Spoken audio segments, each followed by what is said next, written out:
no one would ever spend more than this much and no one would ever pay for these extra things. And like, instead it's like, I think I just sort of was like, there must be people who would like pay more for paint. Like there's people who pay more for like everything. There's like a high-end version of everything. Like there must be that for painting. And like, that was sort of my assumption when I started. And like, then you start to find it. My question is like, why? Like, why do you think you're taking advantage of them?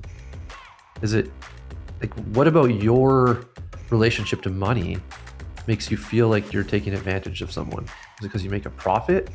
Like, you need that to run a business. That's why you do it. If you can't get your side work to be packed every weekend, like you have no business starting a business, because that's easy.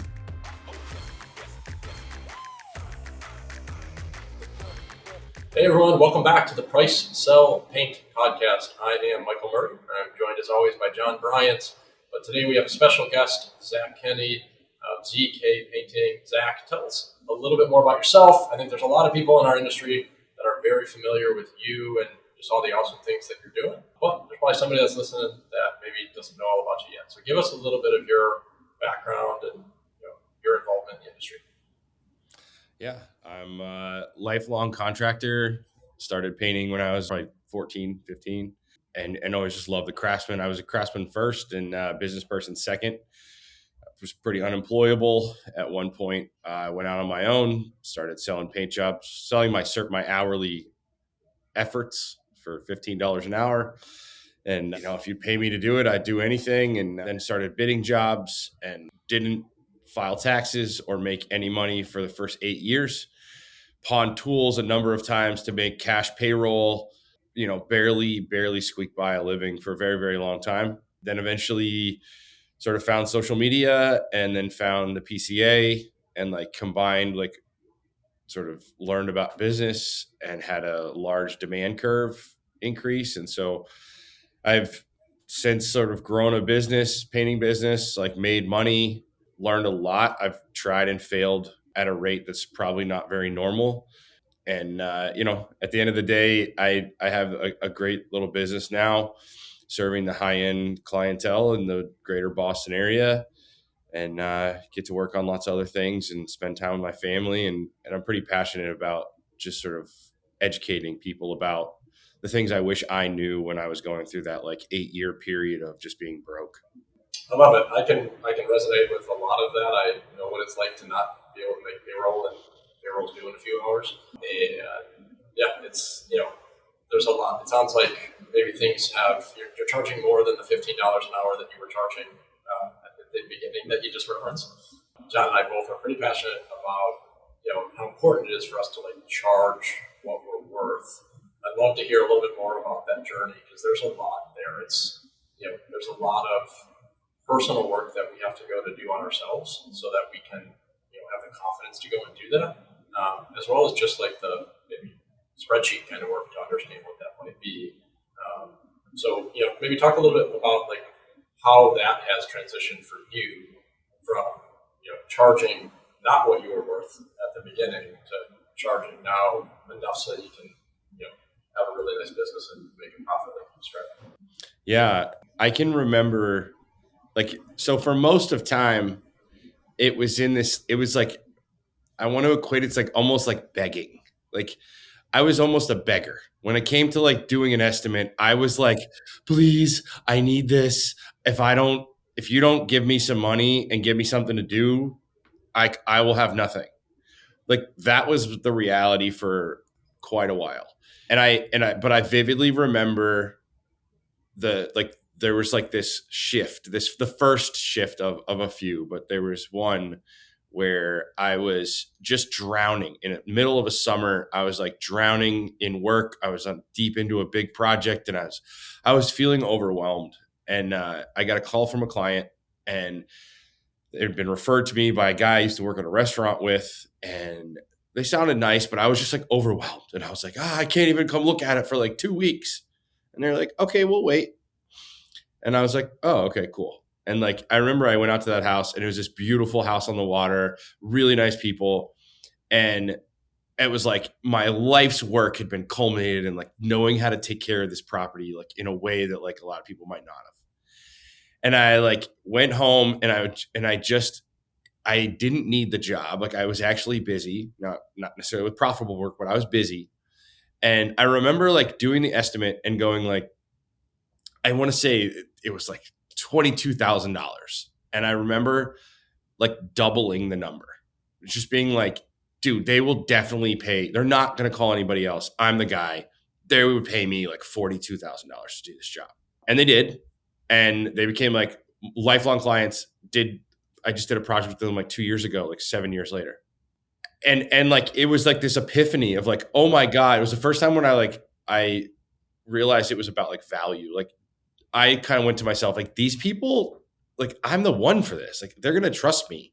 And like, and if in hindsight, the 44, 42, whatever it was, like I'm sure it was, I know I way over delivered and didn't make any money. But at least I sort of saw that of like, oh wow, this is not just like this like begging mindset of like I need, but like I'm delivering some value here. Maybe I should get like not be scraping by to do this. And that sort of just like grew into, eventually what happened for me was just like the demand side of the curve just like got nuts. And it was like, I keep losing jobs, even though I'm selling these $40,000 jobs and $80,000 jobs, like I'm still losing because I'm way over delivering. And so I sort of played in a market where I just kept raising the prices so I could try to figure out how to make some money. And then eventually I started doing job costing and looking at what it cost. And I did a lot of work on myself and looked at like, I've spent my life in this and I've invested a bunch of time and money into equipment. And like, yeah, I should probably make like a living. And that's sort of the trajectory, I guess, of how I was able to charge more. But I think it's a cycle. It's a very much a psychology thing. I talked to somebody yesterday and I talk to people constantly and I hear the exact same thing of like, I saw a guy post yesterday, 2 days ago too. He's like, what, I want to do well, but I also don't want to like take advantage of anybody. And I always think like now, I always try to say like, my job is to charge the most amount that the client is happy paying and will hire me again to come back. Yeah, it's super interesting, Zach. Like we talk a lot about this, like psychology of money and how people feel about money, and that whole journey is interesting because, like, you were able to make a transition from like that scarcity mindset to like I provide value, and that is a good equation, and it's a good equation for everyone, I think. And I think that person you mentioned who's like thinking they're taking advantage of someone else. My question is like, why? Like, why do you think you're taking advantage of them? Is it like, what about your relationship to money makes you feel like you're taking advantage of someone? Is it because you make a profit? Like, you need that to run a business. That's why you do it. Is it because fundamentally you think you're not worth more than $35 an hour? Like, there's a bunch of self-talk questions to be thinking about here. And we, Michael and I talk about this a lot, just our relationship with money growing up, how we actually transition into being adults, and how we sell is all connected. And you got to connect those dots, because I think we forget that when you provide great value to people and they pay a price that they feel like they got tremendous value, everyone wins. Like, it's just provide, like Michael says it best, like just provide more value than what you said you would give them, and everyone should win. And like, to give some people some context here, like that $44,000 job is probably like, you're in an area now where you've specialized, it's hiring clients. Like I always like to try to expand people's mind horizons here a little bit. Where are you now in terms of your thought process on the pricing when you deliver it? Yeah. I mean, that same job today would be $100K easily. Mm-hmm. But yeah, like today I'm at a place where we are an easy button and we are safe. So people are paying a premium for like predictability. My clients are a group of people who, yeah, like it's crazy to think about it, but like $40,000 is not a huge amount of money in the scheme of things. It's a big, like these are smart people. They don't waste money.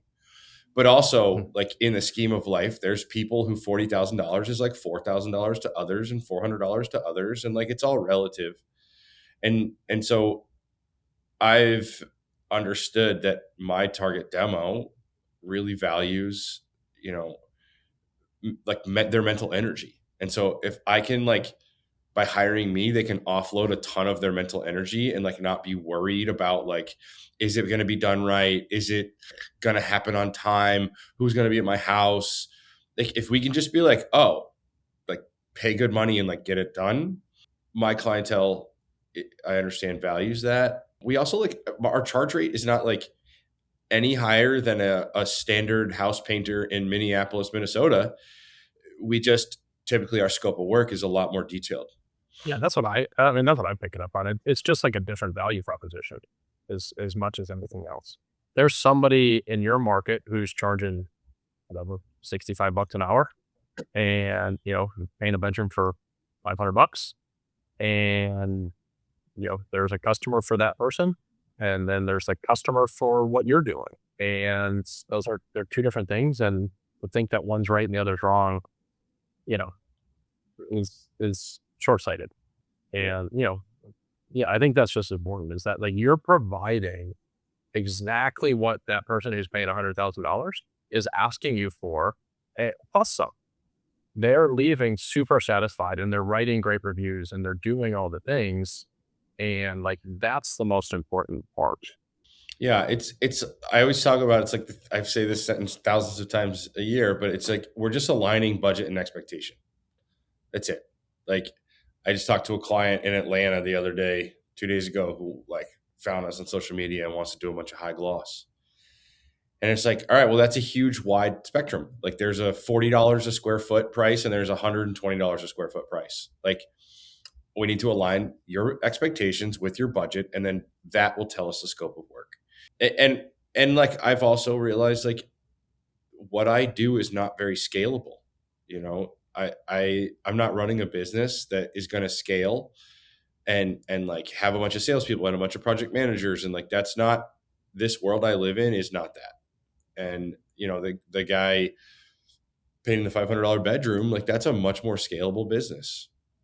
My dad used to say growing up that like when I was having a hard time figuring out what I wanted to do, he's like, you can be an expert level craftsman and make as much money as your other option, which is to grow a scalable business. You can do either and they both work. You just have to figure out which one you want to be. And it sounds like you figured that out, Zach. Like you've got a lot of like, I mean, I initially became in contact with you because of social media and because of what you do, and the understanding from a painter's perspective, someone who's been in the craft, like, wow, this is cool. But it's like Fine Paints of Europe, that kind of stuff. We're never going to do that because of how technical and complicated and just like where it takes us. I tried one time and I have so much PTSD from that job that like I still wake up at night in like a cold sweat, being like, oh geez, I touched the ceiling with some like a white ceiling with some brown high gloss enamel. Like that ceiling was like 5,000 square feet of uninterrupted flat space. Like that was my last job I was ever on, by the way. Like Fine Paints of Europe ruined my life. But you guys do that day in, day out. And like for the people listening, like you just have to decide your lane. But you can do, like, I know you can do just as well in your model as a scalable model, but it's just understanding what you're doing, I think, is what matters. Would you agree with that? At the end of the day, a business has to make people happy. And so like, yeah, I think it's important to figure out who your target clients are, who's your customer, and like build a business that serves them. And so, yeah, we do a lot of things that are like not normal at all in a standard house painting company because we have the budgets that allow us to do it. And we do a lot more performative things, a lot more like soft stuff that's not like showing up in painting.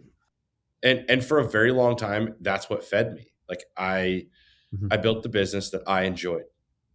And actually like now I've sort of fallen out of love with it, and I'm building a startup that is scalable because, I needed to do this for some amount of time. I was thinking of this, we spoke a minute ago. Like, I think that especially if we were to look at like painters that consider themselves craftsmen, it is like an extraordinarily high number of low self-esteem humans. Like it is just like this magnet. If you have low self-esteem, like somehow you like become a craftsman painter. And I think because for me, I was one of them, and like I fed my ego through my craft. And then I also had low self-esteem, so I didn't think very highly of myself. And so I didn't think I deserved more than some hourly rate that I decided in myself. Like, there was all sorts of psychology around that. But then I've done this long enough and like figured out like what drives me and what I want. And then I had my first daughter, and like that's changed my perspective on life. And like, yeah, I don't want to sand doors anymore. And I don't want to like, chase things that I want, the longest lever on my time. And so now I've been able to like take everything I have and like I get to start to build another business. And but it's all about like aligning who we are as people with the thing that we're building. What are you working on building now? It's a step. We're building. I don't know if I'm ready to talk about it. Okay. If you see me in That's person, fair. I'll talk about it. Nobody's listening. I don't think anybody listens to this podcast if it makes any difference. I'm building a home services marketplace. We'll say that. Cool. The we'll call it stealth mode, right? That's what all the cool kids say. Startup guys call it. Yeah. We're in stealth mode, and then I just want to punch someone in the face. So don't actually say that because I like you, Zach. So we can turn that around real quick. Yeah. One question I do think you'd be open to answering is, so you're running this different business. We talked about it from the homeowner's perspective and, even from your perspective, talk about it from somebody who works for you. I would imagine that their experience is a lot different today versus maybe whatever, 10 years ago or whatever that business, when you were trying to hit that payroll and you barely could, and you're selling off some equipment, that person doesn't have the same experience maybe as somebody who's working for you, and how different that is because you're charging the right amount.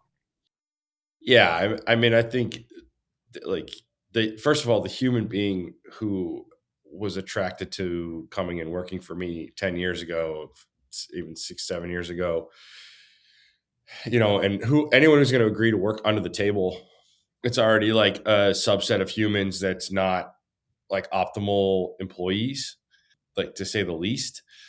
And so, yeah, like those early years were just chaos. I think for a long time, I just had this belief that like, if you just like worked really hard, like, and fast, like moved a lot and like always were moving and always working, that was like the fact, like that was just the equal to the most amount of productivity. And I never questioned it. I just like, you're just like constant in like chaos. And like, once you like stop to think about it, obviously that's an absurd statement, but it was my norm. Like it's all I knew. And so, yeah, when those early people, like it was just chaos, I guess it's like, we're just going to work till 8:30 tonight. Cause like, just got to get to this thing done. Cause otherwise we don't get a check, or, just like absolute chaos and Wild West. And like, yeah, that's what happens when it's a downward spiral of not charging enough and then not being able to deliver. And like, it's just inefficiency stacked upon inefficiency instead of the other way around. When you start to like charge properly, you start to be able to breathe and slow down and be like efficient, which then is actually like makes you more money. And like things are calm and predictable. And like, it's a completely different vibe today. And I like at this point now, I know like, dude, it's just paint. Like, I don't care if a client calls me with like whatever, like it's just paint now. Like, and it was like life or death for so long. So you would say there's no paint emergencies? Very few. We've like set off sprinkler alarms in penthouses before. Sprinklers, not alarms. We set a sprinkler off in a penthouse once. Like that's a true emergency, and like flooded 5 units and like millions of dollars of damage happened. So like, yeah, there's some like stuff, but like for the most part, no, there's no paint emergencies. just have to stop cooking your hot dogs over an open fire in their living room, Zach. It's a pretty easy equation. So, Turns out heat travels like a yeah. long distance across a ceiling.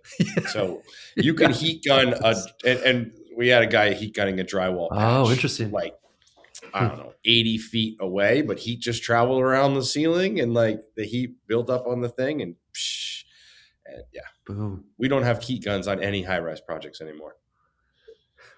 Wow. So yeah, I mean, I love your story is so interesting, Zach. Just like the idea that, and I think a lot of people relate to that same story of I work hard, I move, therefore I am winning. And I think that like a lot of people who are listening, and we talked about this before the podcast, just a little bit about the idea of like who is listening and like who needs to hear these things, right? Like we already think that, you know, if you're searching out podcasts, you're already thinking the right way. It's the people that are moving and doing all the things who don't have time for podcasts who are kind of missing out. But to those people, if you have any listening, like where do you think that change happened? Like when along the journey did you realize like, oh, I don't have to move as much? Like, and it's got to be a big psychological thing too, I'm guessing. Yeah. I mean, transparently, I got sober. Like step one, I think, you know, that was like a huge piece, you know, and unfortunately like substance abuse is like a huge thing in our industry. And like, yeah, when I was like smoking weed every day, like taking Adderall, like, yeah, obviously these things were happening. So you like, whatever it is, like you get older, you start to be introspective. And I think I just always wanted more. And I had to like go do work on myself. Like it's an emotional, mental thing. And like when I started doing work on myself and like, you know, just holding myself to like a little bit higher regard, you know, those things happen. So, you know, and that's where like not everybody's cut out to be an employee, an owner. Like a lot of people should be employees, and it's too bad that more companies aren't well run to give people like a way to earn more. I think most guys start their own companies because they think they can make more money that way, because there's not really like a great ladder to climb in their company they work for. Yeah. But like most people shouldn't probably be like, a lot of owners shouldn't be owners. Yeah, it's a really big concept, and I couldn't agree with you more. I know Michael would agree with you as well. It's just there's that fine line of like feeling valued as an employee, but there's also this like interesting dream I think that everyone has of owning their own business. The barrier in painting is so low that I think a lot of people think, oh, it's easy to do, I'll just do it. But the like pressures and the things you have to go through, it's way more difficult on the other side. And I think that's hard to comprehend because everybody who has done it knows it, but if you haven't ever done it, it seems like it's easy. And I think so. To that point, I had someone in my life once. Yeah, go ahead, Zach. I think that there's an on ramp to starting a business that like almost no one does, and way more people should. Like there is a proven great method to starting a painting business if you're working for a paint contractor, right? Painting owner right now, and you're an employee. Yeah. Like the move is like go do side work. Like it's that thing where like when I bid that first job that I didn't need, I was able to price it reasonably. And when you have side work, you're like, dude, I have a full-time job. If you want me to come work on Saturday, like I need to make, you know, twice or three times what I make normally. And then it's like, okay, well, let's do side work and keep raising our prices of side work. I know a number of people who have done this. And you keep raising your rates on side work because you're like, dude, what's better than like one guy showing up who's a master craftsperson who's just hustling, and like you just charge by the hour and you're like, yeah, you know, 60, 70 bucks an hour, I'll come work. Like I know a guy in New Hampshire who did that until he was a firefighter, and he did that until he was $110 an hour. He's like, I don't need this work. If you want it, I'll charge it. And it's like, if you start with side work and build your book of business, and then you're just like, I am drowning and my Saturdays and Sundays are fully packed and I'm at $90 an hour now. Okay. But if you can't make that work, if you can't get your side work to be packed every weekend, like you have no business starting a business, because that's easy. I would tell anybody, like, start there. And because I also think there's a really sad reality that happens is like the day I look to my family and as a man or even a woman, but as like you're like, I'm starting a painting business and I'm calling it like my name because that's what everybody does. And I'm putting my name on the side of a truck and I'm getting business cards and I'm doing all of this stuff. I watch people not quit and like keep doing that for so many more years than they should. It breaks them, it breaks their families. Like that's where, like, if you like subtly dip your toe in and see how you do, it's not humiliating to stop doing side work. It's humiliating to shut down your company and go work for somebody. So I would love to see more people sort of like gradually move into business ownership that are craftspeople, I should say. Yeah. I think too, I'll just jump in real quick. I think, I mean, I love what you just said, Zach, but I also think, and you're doing this, is like businesses that are in the industry also need to make sure that we're creating an environment where people don't feel like if they want to have a respectable living, they have to go start their own business. And it's like, let's pay people a desirable wage and benefits and, have a nice vehicle and be able to do work that they're proud of. And, they want to take pictures of and put on social media and do all the things, and they can do that at your company. It's like, why do they need to leave? Because let's be honest, it's not just, sunflowers and roses when you go start your own painting business. There is some work that comes along with it, and it can be a great place to be. But I'm passionate about, like, let's try to create businesses that people want to work at. And maybe not everybody that, ever went out. There's so many people in our industry that thought the only way I could ever work in this industry and not hate it is if I go start my own thing. And then because they get off to the wrong foot, they end up hating it anyway. And it's just like, man, I think there's just so much better opportunities that we could provide for people. So let's pivot here a little bit. I love this, but I think for those listening, I want to talk a little bit more about just like high-end sales and how you got into it. I know Instagram played a big role in doing that, which I still can't figure out. I mean, on our end, like whatever you did is special. I just don't know how to actually leverage it. But I think there's an element of positioning and sales and all that type of thing in social media, and then how that just transferred into your high end sales. Maybe you just kind of tell that story a little bit. I think it's interesting. Yeah, we should talk offline about that. I think I can solve some of those gaps for you.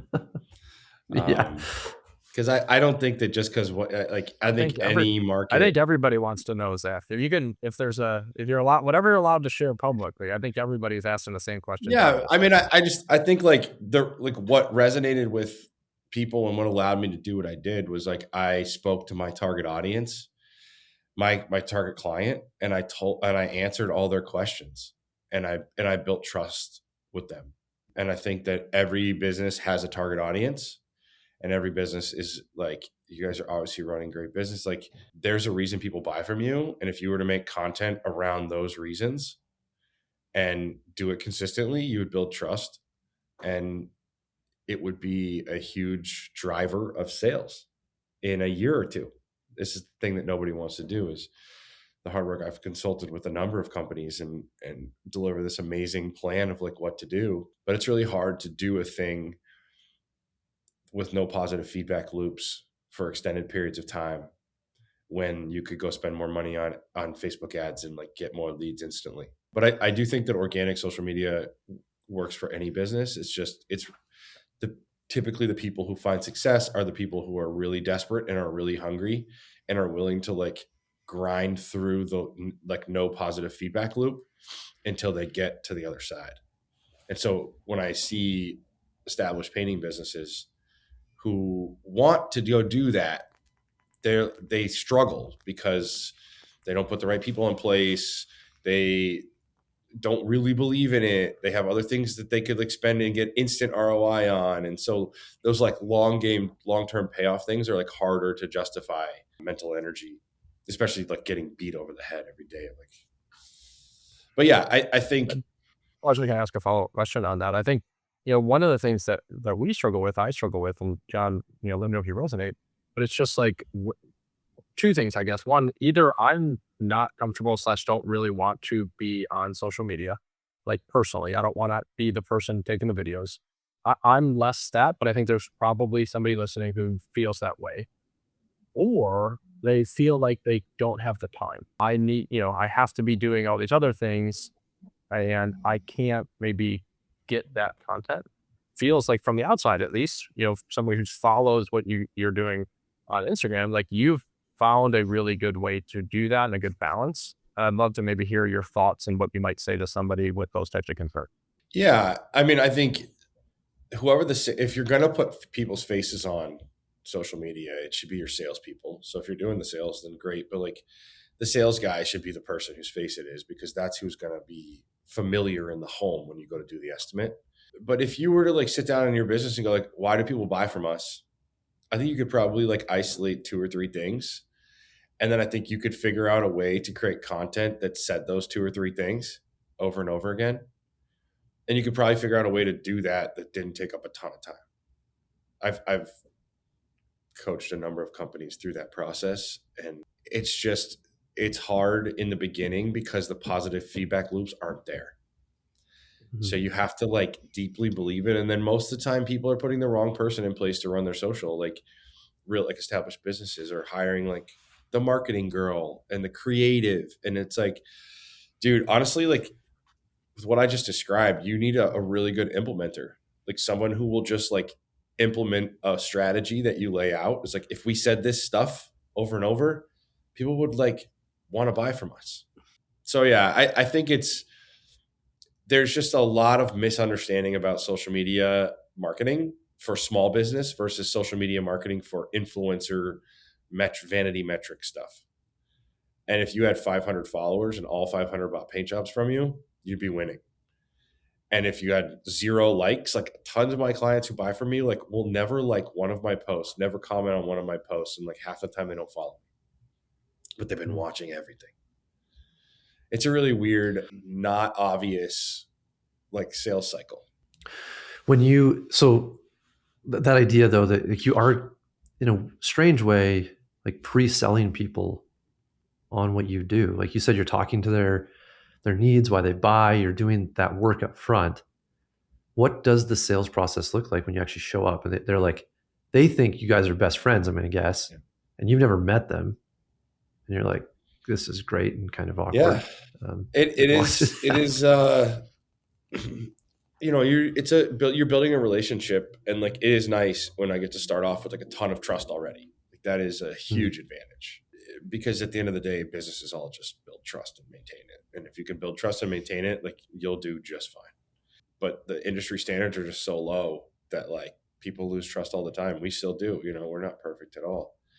But yeah, typically my job is twofold. Like my job is to come into that estimate like truly apathetic as to whether I win or lose a job.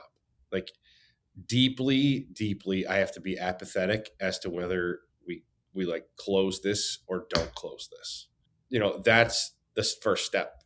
So, I go in there and I'm just like, it's so freaking cliche and so annoying, but like, I'm really just trying to be like, hey, are we a good fit? And like, can I add value to you? Like, what do you want? Tell me what you want. Like, let's figure this out. And so what I don't do is I don't just like go in there and say like, oh, hi, I'm Zach. Like, oh, what do you want to have done? And then they go, oh, I want to paint these 3 things. And I go, okay. And then I go take measurements. And then like 2 weeks later, I send them a proposal.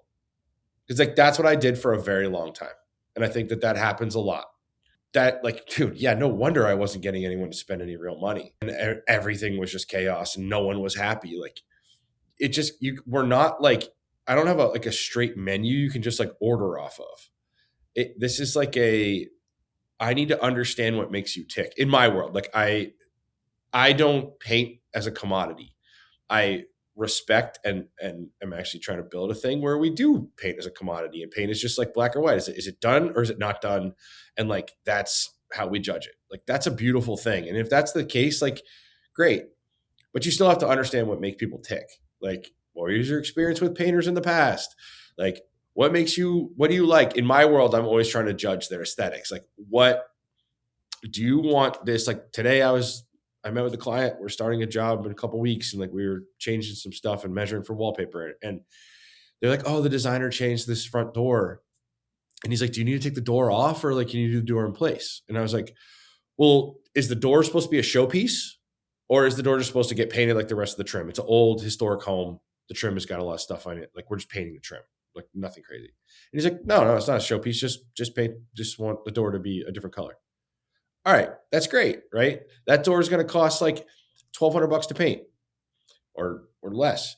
If he told, like, that door could also cost $9,000. Like if you wanted it to be a automotive perfect mirror, I could take that door off, spend a week on it, and bring you back a piece of art. But and if he just goes, "Well, I want it high gloss," and I just make assumptions, like that's on me. So it's like trying to understand, like, are you going to be like selling this home anytime soon? Are you going to remodel it like relatively soon? Like in this project, they're going to remodel the second floor. So we're not going to wallpaper like one of these walls, because it's going to like, they're probably going to like demo a door and a frame, and it's probably going to touch, and it's going to be a weird transition. So we're like stopping the wallpaper at a corner that's going to be like not touched later. And like trying to like ask all of these questions about like, how does this guy even see this paint job? What's going to be a win for him? Like, and feeling them out. I'm constantly like suggesting things and like seeing how they respond. How do you feel about the imperfections in the trim here? Oh, it doesn't bother me at all. Great. Like, just because I'm in I always talk about the story, but I was in like a $15 million like condo at the Mandarin Oriental. And like every single nail hole was a dimple. You could see where every single nail hole in all of the trim was. And so like the old me was like, "I'm in a $15 million house. I'm going to deliver them a world-class paint job. And like they should blah, blah, blah, blah, blah." It's like, no. And the lady was like, "No, I don't care. I just want a different color." And it's like, yeah, it's like half the cost to just change the color of the trim versus like make it all look like cabinets. And so like my job is to really just go like, what makes you tick? And like, oh, you want crazy perfection? Say less. Like, I got you. Mm-hmm. People will call for a gloss front door, and I'll be like, "Look, there's typically what I do is in like a range of like still really freaking nice and like $7,000 entry price, but like it goes to 14. And there's like there's steps in between, and there's trade-offs with each one. And like, which one do you want?" So I would say like, that's really when somebody tells you all the stuff that they want, and then you like take all that information and distill it down into a price and a scope of work. And then they go like, "That's like so much money. I don't want to spend that amount of money." It's just simply like, "Well, you made this price. I didn't make this price. Like, you decided you wanted these things. So which of the things would you like to change? Like, let's have a conversation." And that's sort of how I see it now. For anybody that's listening, I would suggest that you go back and listen to the last 5 minutes of what Zach just described. That was a master class in what sales is. And unfortunately, like too often, we don't recognize that we think of sales as something that's manipulative or something, we're almost like, in combat with the other person. And it's not that. It's asking a lot of questions, being genuinely curious about, what is it that this person actually wants? You mentioned like the old you would show up and assume based on their car or their house or their whatever. And it's the new you isn't going to do that, because that's just not the right thing to do. It's also not going to give you the outcomes that you want or they want. And so we're just going in with this curiosity. Let's see if we can work together. Let's see if we're the right fit. I also just love like the abundance mindset that you have, I should say, where you mentioned before, where it's just like you are apathetic to whether or not you book the job. Because you know that if you don't book this one, you're going to book the next one tomorrow. And you just have that confidence. And, and I think like that is something that we all need in this industry. There is no shortage of people that are looking for really good painting contractors. And anybody that's listening needs to, remind themselves of that, especially in the winter. And, it is okay to go in and have really good conversations with people and charge a fair price and, move on. It's not the right fit. And anyway, I really resonate with what you just said. I hope our entire sales team listens to it. And it's just that. It's asking the right questions and, then taking the time to craft something that somebody's looking for individually. I want to follow that up to Zach. I mean, it's interesting that one of the things you do, which is unique, is that you have a lot of options, right? Like you can do it, like you said, like the trim, like the cabinets, or we could just leave it with nail holes.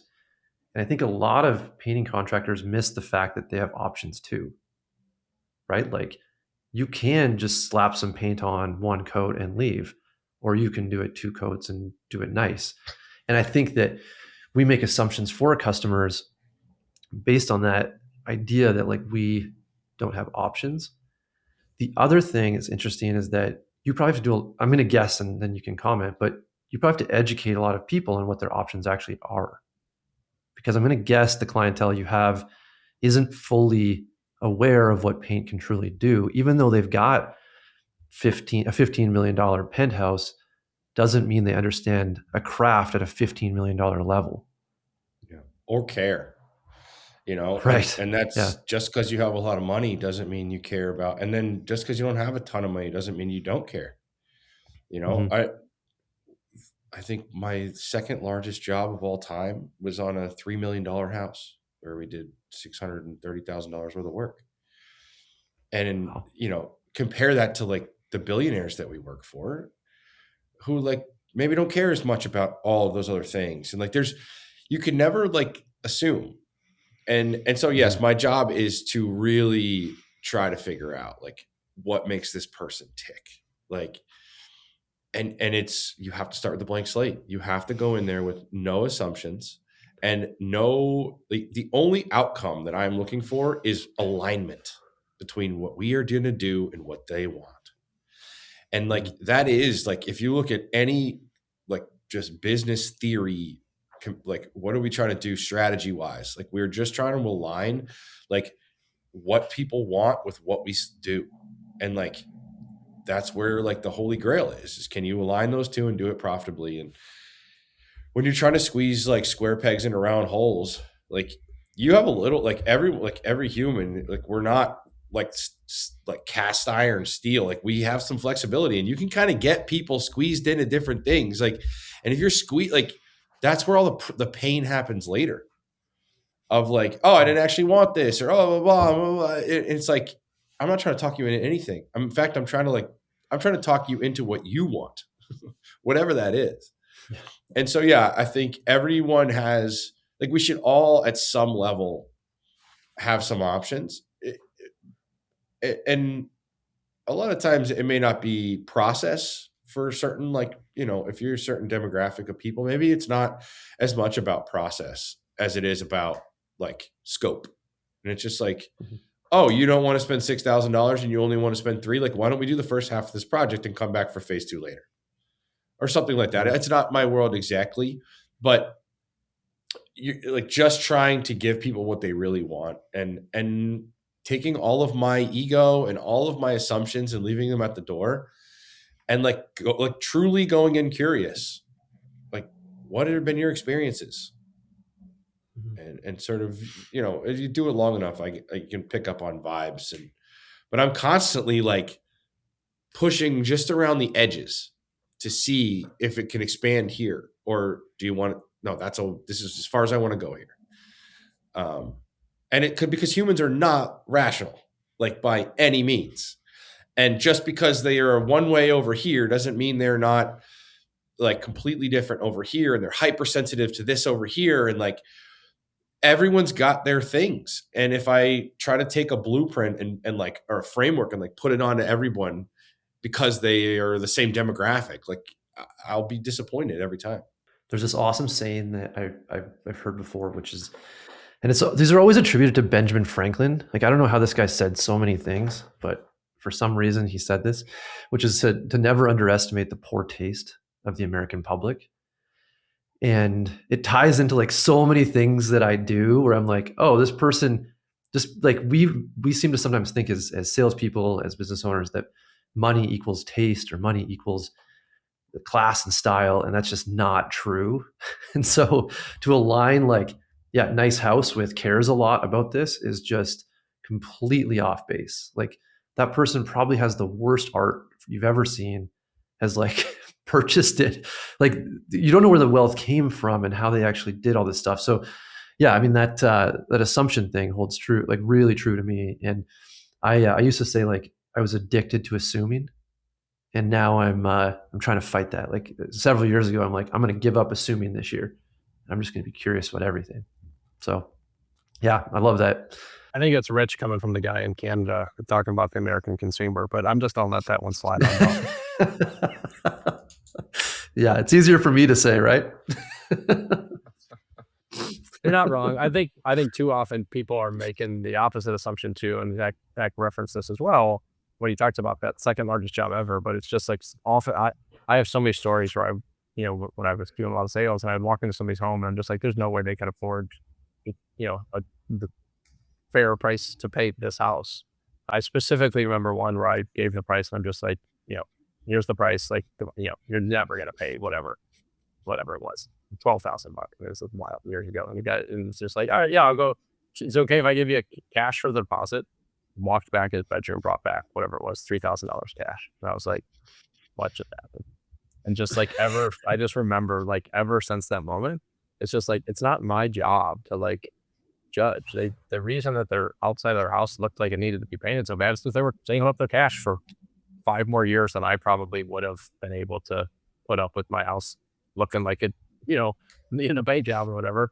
And it was, yeah, anyways, whatever. I just resonate so much with how important that is for sales reps. And no matter how long you've been doing this, I think that's just a good reminder.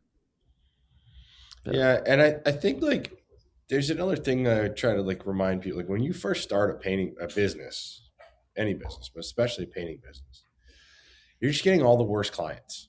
Like good clients don't hire a brand new company. That's just like crazy. And if we let like anytime, if you're letting, like we're human and it's very common, but like the work is to try to not have your worldview framed by a few people's feedback. Like, yeah, there's a ton of people who would be like, dude, I would never pay $10,000 to have my door painted. Are you kidding me? And if I like listen to all those people in the beginning, like I remember the first door I did for like $800 and like, and I was like, I'll do it for 800 and like, oh, blah, blah. And if I like listen to all like, and I hear a lot of times people talk about like, oh, people won't do this or people are that. And it's like, if you are letting like the wrong people, like clients shape your worldview on how all clients are, like, then you have, again, a bunch of that's why like every time I go with a blank slate, I'm just like, yeah, what do you want? Let's be curious. I'm not going to put any assumptions. I'm not like truly not going to put assumptions on you as a person. And like the more that I think a lot of like people who struggle with sales and in business, like they're so scarred by like a few like bad interactions that never came from their target client. It's never their target client. And like a lot of times when people can't like get out of a certain like elevate to another level of craft or another level of clientele is because they're so abused and traumatized by whatever level of client they have now that like all of their thinking goes into this like, well, this is just how people will be. Well, no one would ever spend more than this much and no one would ever pay for these extra things. And like, instead it's like, I think I just sort of was like, there must be people who would like pay more for paint. Like there's people who pay more for like everything. There's like a high-end version of everything. Like there must be that for painting. And like that was sort of my assumption when I started. And like then you start to find it. But yeah, I think anytime we're using like our like experience can teach you, but it shouldn't, like you still want to go in with an open mind. I love that. Zach, how do you respond if a potential client, I guess, homeowner tells you this is ridiculous, this price is way more than we thought? That doesn't really happen anymore. Just because like we try to do a lot of upfront like vetting before I come out. It's not super easy to get me out there. It's not like I'm just like going and if like someone calls me like, oh, Miss Jones told me to call you, like, yeah, I'll go look every single one of those because Miss Jones is my client. But I've never gone to a Google. Everyone who's ever called me from Google, I've never gone to look at one of those jobs. Actually, no, I take that back. I went to one because it was like next to my shop, and like the lady was nice. So I was like, fine, I'll come look. And like, obviously, I didn't win the job. But Is it, Zach, just to be clear, is it you won't go look at it, or you won't go look at it without having a really good no, they conversation? don't want me to. They don't want me to. By the time we talk, I go like, Right. so I just kind of go like, how'd you hear about me? Every single human that's ever called me, like, that's the first thing I'm asking. How'd you hear about me? I need some context in the world of like, you know, whatever. And so, and then typically most of the time throughout projects, like when I'm talking about asking all these questions, I'm like, I'm always throwing out like high anchor numbers of like, you know, this door could cost 14,000. Like, does that scare you away? Does it not scare you away? Like, dude, this could be, you know, the lady in Atlanta. I was like, yeah, you're probably roughly $150,000. I don't know. You just walk me through a salon. Like, you know, it's a crazy amount of stuff to do. And I know you're going to want it done super fast and you want my team to come down to Atlanta. I was like, you're roughly 150K. I'll never hear from them again. Pretty certain. People call me all the time from around the country. And then when they find out, like, we have to like fly to you and like stay in hotels. And like, I'm already expensive in my backyard. So like, no one actually ends up wanting to spend it. But I try to like set the tone for pricing. And if you literally, they've never heard any numbers and then you give them a huge, like a big number, like, yeah, that's probably not the way to do it. We're trying to sort of like, you know, talk about rough numbers throughout the process and anchor them to high numbers so that, you know, if they're like, whoa, definitely don't want to spend $150,000. Like, whoa, bro. Okay. Well, then we need to re-talk about everything we just said because you just picked the most expensive option for the last 30 minutes while we walk through your house. And now you're like freaking out at 150K because we're probably pushing way over that. And like, it's never just like I submit a number and people are like, what the heck? I had no idea. I love that. I'm so glad that you brought all of that up. I'm curious, how often do you guys travel to, you know, places like Atlanta? Is that, like you mentioned, like never, pretty but rare. it sounds like sometimes. Yeah. Sometimes, yeah, but it's pretty rare because man, I can't tell you how many jobs people call all fired up, and every single time when the rubber hits the road, you know, dream homes in Miami, sick plans. Oh, we're gonna send all the doors up to you. Guys in like the UK, we're gonna ship all the doors across the world, all of it, and you know, then you're like, okay, well, like, no problem, but here's the number, and then they like crickets. So I don't really give it. If anyone now, like I was like sitting in a hotel waiting to catch a flight. I was like, sure, let's hop on a call, and I'll throw you rough numbers, and I'll never hear from you again. And like, if for some reason they're like, okay, cool, great, but like those aren't my clients, honestly. That's interesting. That's so fascinating, Zach. You know, this conversation could go on for a long time. I think this is fun, man. I like talking to you. It's great. We try to, for the respect of our audience, we're not trying to run the Joe Rogan podcast here. So we'd love to save some stuff for next time. Yeah. And we appreciate you taking the time to be with us and to, you know, help educate our audience on, you know, how things look in your world. I think it's a little different, but some of the stuff you offer today is just phenomenal. Like really, really great stuff. And like Michael said, there's some things here that if everybody could just grasp, the world would be truly a better place. I think not only would sales be better, but it'd just be a better place for everybody. So I thank you for your time. And yeah, Michael, any last thoughts there? Yeah, I mean, I just resonate, you know, Zach, we talked, you know, at the beginning. I mean, I wish there's so many things in here I wish I would have heard when I was getting started. And I thought I knew what it meant to sell stuff. I thought I knew like what was possible in the industry. What you just talked about, you know, are like even the ability to possibly go travel to another part of the country and do a painting project, like that's blowing someone's mind that is even a conversation that could be had. That you don't have to try to sell every project. You don't have to lower your price to stay busy. There's so many things that I thought I knew that I, you know, think I now know that, you know, we've learned from experience. I think you and I are both similar and, you know, 20 years of experience or whatever. And it's just like, I just love your willingness to come on, share those things. And I know I got a lot out of it. I think anybody that's listening probably resonates as well. Yeah. Thank you, Zach. Thank you. Appreciate you. We just want to reiterate job costing. We don't think we talked about it enough. Make sure everyone, just step one is just job costs, so you know what to price. And if anybody wants to connect, I'm happy to help people. Send me a message on Instagram. Yeah, maybe just maybe explain for a second how best to connect with you. Yeah, social media is ZK Painting. Follow my Instagram, send me a DM. Try to be like a normal person and don't just be like, tell me this. Those people aren't my favorite people anymore. Will you be at the PCA this year as well, Zach? Yeah, I will be there. We'll be Great. speaking on, I look forward to that. Going from W-2 to 1099. I have no employees. So we're on an all subcontract crew, and we're going to be going into all the things I've learned and what I would tell people about that. Amazing. I look forward to it. Zach, thanks again for your time, man. We'll definitely have you on again. Appreciate it. And for those of you who enjoyed today's podcast, feel free to give it a like and subscribe. We'll see you next week on the Price Love Paint podcast. Thanks, everybody. I'm Zach. Yeah, man.